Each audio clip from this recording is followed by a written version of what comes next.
Tired of leads slipping through the cracks because you're manually transferring Google Forms responses to Follow Up Boss?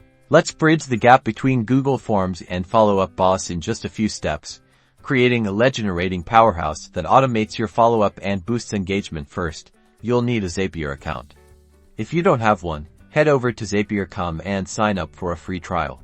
Once you're in Zapier, click on the Create Zap button. It's usually prominently displayed on the dashboard. This will start the process of connecting your apps. In the Trigger section, search for and select Google Forms as the app. Next, choose New Form Response as the trigger event. This tells Zapier to watch for new submissions on your form. You'll then need to connect your Google account and choose the specific Google form you want to integrate. Now, let's set up the action. Search for and select Follow Up Boss as the app, and then choose Create Person as the action event. This tells Zapier to create a new contact in Follow Up Boss whenever a new form response is submitted. Connect your Follow Up Boss account and the magic happens here. You need to map the fields from your Google form to the corresponding fields in Follow Up Boss. For example, map the question asking for the person's name in your form to the name field in Follow Up Boss. Repeat this for email, phone number, and any other relevant information. Finally, test your Zap to ensure the data is flowing correctly, and once you're satisfied, turn on your Zap. From now on,